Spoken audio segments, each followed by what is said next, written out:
Is that a Ferrari I see? Here are the weather conditions that the lap was set in the sector times. First we'll watch the lap, then we'll analyze.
As we approach T1, stay to the left, move your way back to the right hand side, and we're going to be on the lookout for this access road here on the right hand side. This is a brake marker. We're going to be braking after the access road. Pretty big, pretty high peak pressure, and we want to brake in as straight of a line as possible, an inch over to the right hand side before turning. And the key thing here is to run as close to the apex as possible. Do not get on these anti-cut curbs. They're going to make the car jump up, spit you to the right hand side, so you want to avoid those as much as possible. And here, what we're trying to do is get to the left enough, so we have to sacrifice just enough so that then we can run over this with a wheel that is as straight as possible.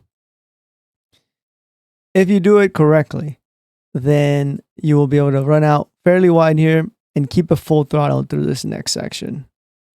And again, we're running as close to those anti-cut curves as possible. And when we're running out wide here, that's just enough. If you run any wider than this, you're going to get an off track here on the right hand side. Also, when you're coming back on track, make sure you get over to the left quickly, because if you dip a tire here into this grass, off track as well. And you don't want those off tracks. Second chicane. As we're approaching, my eye is on the 100 board early, but then it shifts really quickly to the apex curb over here.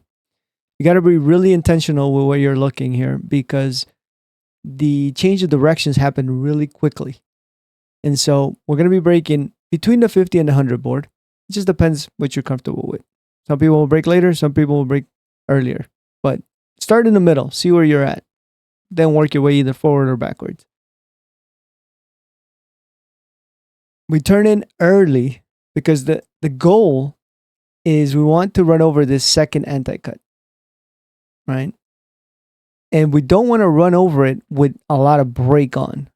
If anything, we might even want a little bit of throttle when we go over this, so that the car jumps over the first part of the curb. So you hit this red curb, jumps, and then the tire kind of just skips over the next anti-cut. That's the best way to do it. Otherwise, the car is going to get unsettled. Do not go over this one. That one's definitely going to unsettle it. So, as we go through, and we want to keep it to the left-hand side, still on the brakes, and this is where I mean that your vision needs to be very early. Once you're hopping over, even before you're hopping over the anti-cut before, you're going to want to already start looking over here. And then right now, you should already be looking over here on the exit. All right, and again, so we're not going to run over this anti-cut over here. We're going to go around it, just grazing it, and we can get on throttle really early. If we execute it right, we can get on throttle really early. The car will bottom out right here. It bottoms out on this curb, so you just have to deal with it. And if you get on throttle too early, what's going to happen is you're going to end up crossing this line over here on the left hand side, and that's going to give you an off track. So you want to avoid that. Hairpin. Move the car back to the right hand side. We're on the lookout for the access road, and we're braking just as the access road starts. Right about there. We're going to brake down to first gear, and we kind of want a late apex here. It helps with getting the car on throttle here, because it's a lot longer than it appears. But you want a late apex, and you have to be very, very careful on throttle. As you can see, I had a little bit of a moment here. It wasn't enough to mess up the lap, but you can definitely have big moments of traction control and heavy oversteer moments here if you're not careful on throttle. And that's just going to happen with any setup. I try to do my best to minimize that with the setup. So as we climb over here, we're on the lookout for the 50 board, and we're going to be braking just after the 50 board, just after. With a fairly late turn in, we're going to graze this curb on the left hand side, and ideally run all the way out wide to the off track, which is around here, right? And as you can see, we're fairly early onto full throttle. Bring the car back to the left hand side, and this is probably the trickiest corner with this car.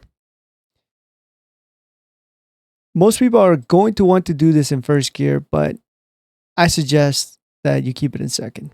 So here's some visual markers for you. 50 board, we're going to start braking softly after the 50 board, right? So around this area.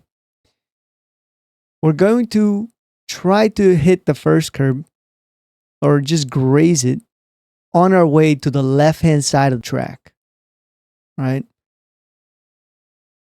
We want the car to end up on the very left of this curb so that we can widen the corner, right? That's how we're going to carry the most amount of speed. If you brake really late, what's going to happen is you're going to brake all the way through and just keep braking, and get on throttle really late and lose a ton of time on exit. Ideally, you want to get all your braking done early so that by the time you turn in, you're ready to get on throttle, you know? And you're going to get the most success if you start looking at the exit early, very early, so that you know, okay, I can see the exit, I can start getting on throttle. You can see how early the throttle is starting, right? We can see the exit. The car will handle the early throttle. And the thing about it is, because this car has such low torque, you want to get on throttle as early as possible always, because that just gets you so much lap time, and you're missing out on that lap time if you don't do it. Lastly, there's a easy way to lose about a tenth here if you don't do this right. And it's about how you get off the curb here. Okay. So if you get off the curb too early, most people like here try to get off the curb. As you can see, I'm steering left. I'm trying to stay on this green stuff. Most people are trying to get off the curb in a straight line here. The problem is that the car over here, it's a big drop off for some reason. Like when you get off the curb right in this spot, it's a big drop off and the car bounces a little bit. And when that happens, you lose about a tenth. So try to stay left and then get off on the top here. And this still bounces, but you don't lose that tenth. It's just all about how the bounce. And I tuned the dampers as best as I could there to handle that, but it doesn't matter. It's just something about the drop off on that specific sector. Okay. We're on the lookout here between the 50 and the 100 board. Just depends how comfortable you are, right? Either brake after or before. And figure it out. See what works best for you. For me, it was somewhere in between. If I'm really pushing, I could brake after the middle, between maybe like closer to the 50 board than the 100 board. But I would sacrifice exit if I mess it up, right? So the later you brake, the more precise you have to be. Right? And you want to take as much of these curves as possible. You can see I'm jumping over completely on this right-hand side. And you want to get on throttle prior to going on these. And you can see there's a little bit of dab of brake to get it back to the left and then back on throttle before the curb, because that picks up the nose of the car. And when you pick up the nose of the car, it's going to be smoother over the curbing. Lastly, this is pretty much how much you can take. Otherwise, you're getting off track. And be very careful, because over here, there's also a slowdown. And you do not want to slow down. So, to show you exactly how much track there is here, because this is a really important corner, because it does lead to a passing opportunity. But as you can see, about 2 tire widths from the edge of the green, that's the off track. Just any more than that, you're getting an off track. All right, let's go back to cockpit view. We're going to hug the left-hand side over here.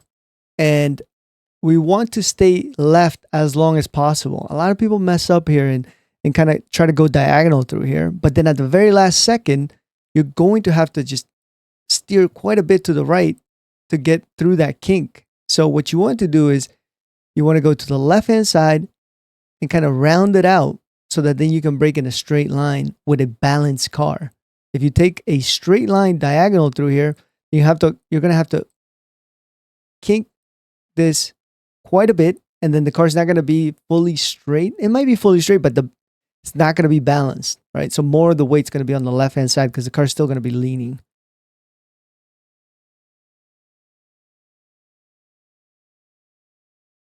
And we're going to brake after the 100 board. Also, if you pay close attention to the curbing, it changes colors around here. And that is a great marker that you can use to start braking. Brake very, very hard. Stay to the right-hand side. Avoid the urge to cheat and go left early. And we want to run all the way wide here. All the way over that green stuff. Get on the throttle.